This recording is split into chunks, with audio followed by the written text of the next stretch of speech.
तितिक्षा का गुण जबरदस्त है। अगर जिसने इस पर काबू पा लिया ना, वो इस रास्ते पे अग्रसर हो रहा है, आगे चल रहा है, वो बढ़ रहा है इस रास्ते पर।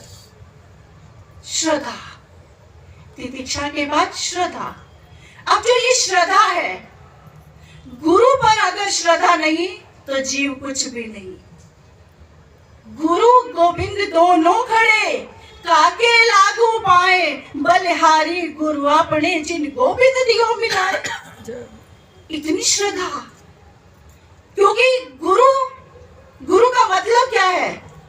अंधेरे से प्रकाश की ओर लेकर आना, यही गुरु है। गुरु ही ज्ञान है, ज्ञान ही गुरु है। अंधेरे से प्रकाश की ओर लेकर के आना। और हम कहां तक चले, कहां तक? कहते हैं ये रास्ता थोड़ा सा लंबा है ज्ञान का, लेकिन मंजिल बड़ी अच्छी है, बड़ी प्यारी मंजिल है ये। तो श्रद्धा गुरु के ऊपर अटूट हो, अटूट श्रद्धा हो। जिस दिन मैं गुरु का दर्शन ना पाऊं, उस दिन मेरी मृत्यु हो जाए। इतनी श्रद्धा रखे अपने ऊपर, गुरु के ऊपर इतनी श्रद्धा हो, इतनी श्रद्धा। गुरु के बगैर मेरा खाना नहीं, पीना नहीं, जीना नहीं मेरा, क्योंकि जब तक गुरु पर श्रद्धा नहीं होगी तो गोविंद नहीं मिलेंगे। ये पक्की बात है। बोला ना, गुरु गोविंद दोनों खड़े। गोविंद नहीं मिलेंगे, परमात्मा नहीं मिलेंगे अगर श्रद्धा नहीं होगी तो। समाधानता अगला पढ़ाओ। छोटा छोटा बता रही हूं, इसका अगर हम करें तो पूरा विस्तार है। समाधानता, समाधानता जहां बुद्धि सम हो जाती है।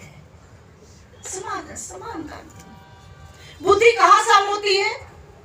गुरु के पास आते हैं, गुरु के ज्ञान को उठाते हैं, सुनते हैं, समझते हैं और फिर सुख दुख में सम हो जाते हैं। अब हमारी दृष्टि कैसी हो गई? जो बाहर वाली दृष्टि थी, जब समाधान हो गया बात का, तो हमारी दृष्टि परमात्मा वाली हो गई। देह से ऊपर उठ रहे हैं आप, धीरे धीरे आप देह से ऊपर उठ रहे हैं। और आप कैसे हो गए? समाधान, समबुद्धि हो गई आपके अंदर, आप ही परमात्मा है, समबुद्धि हो गई। उपरांता, उपरांता का क्या मतलब है? सब चीजों से, संसार से, देह से, राग द्वेष से, शुभ अशुभ से, सब चीजों से ऊपर उठ जाना ही उपरांता है। पहुंचे हम यहां तक? ये विचार का विषय है। क्या हम अपने देह से हटे? देह से ऊपर उठ करके देखा हमने? अभी तो देह में सब कुछ चाहिए, खाना चाहिए, पीना चाहिए, सोना चाहिए, भोगना चाहिए। करतूत पशु की मानुष जात, लोक पचारा करे दिन रात। मनुष्य क्या कर रहा है? पशु की तरह से खाना, पीना, सोना, भोगना, इसके अलावा और कुछ नहीं कर रहा मनुष्य। सोचा नहीं इसने मैं कौन हूं, किसके कारण ये मेरे हाथ चल रहे हैं, पैर चल रहे हैं, किसके कारण मैं खा रहा हूं। जानते हो, जो चेतन शक्ति आपके अंदर है, आपको कोई खाना बना करके दे जाएगा, खाना बना करके दे जाएगा आपको, और आपका सेवक आपके मुंह में भी डाल देगा। लेकिन अगर चेतन ना हो तो बाहर निकल जाएगा सब। चेतन ना हो, वो शक्ति ना हो, सब जाएगा। वो शक्ति स्वरूप कौन हो? आप हो। यही बात गुरुदेव समझाते हैं बार बार। उस शक्ति को पहचानना, उस चेतन को जानना, इसीलिए तो ये वेदांत है। जब ये सारी बातें आती है ना, तब याद आती है कि मुमुक्षुता, जिज्ञासा, ऐसी मुमुक्षुता जिसको तीव्र मुमुक्षा कहा गया है। तीव्र मुमुक्षुता, इसका मतलब जानते हो क्या है? एक व्यक्ति को बड़ी प्यास लगी है, रास्ते में जा रहा है, बड़ी प्यास लगी है, घना बन है, कुछ दिखाई नहीं दे रहा। चलते चलते चलते ऐसा लगा कि अगर पानी की एक बूंद अंदर नहीं गई तो ये जीवन खत्म हो जाएगा। इतनी तीव्र प्यास लगी है उस पानी के लिए, नहीं तो ये शरीर जाता है। रास्ते में चूड़े चमार का घर है। मन सोच रहा है पीना चाहिए या नहीं पीना चाहिए। पीना चाहिए या नहीं पीना चाहिए? जीवन भी जा रहा है, पीता हूं तो मरता हूं, नहीं पीता हूं तो मरता हूं। लेकिन अपना जीवन जीने के लिए, अपने आप को बचाने के लिए उसने वहां से पानी पिया।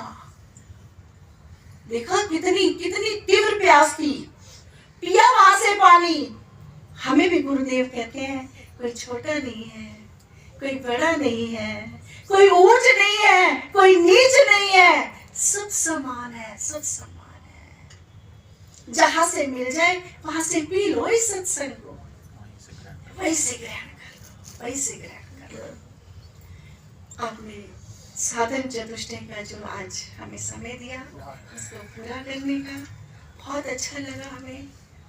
सच में यहाँ बैठकर जो मेरा शरीर पुलकित होता है मैं बयान नहीं कर सकती। पता नहीं क्यों बार बार मन भागता है। यहाँ पर बैठे सोनीपत में होते हैं हम, लेकिन याद आती है कि जब हम यहाँ आए, एक बार हम यहाँ हरिद्वार रात को पहुंचे, रात को 12 बजे यहाँ सीढ़ियों से उतर करके यहाँ नीचे बैठे रहे हम आधा घंटा, किसी को कुछ नहीं मालूम। यहाँ बैठे इतना अच्छा लगा कि बस यहाँ से जाने का मन नहीं कर रहा है। आया करो ना फिर। और जब तो वहाँ बैठे हम आधा घंटा बैठे रात को, और फिर हम अपने रूम में चले गए। बहुत अच्छा लगता है, जैसे कोई चीज हमें खींच रही है, जैसे कुछ खींच रहा है, कुछ मेरा है यहाँ पर। गंगा का किनारा सबका जब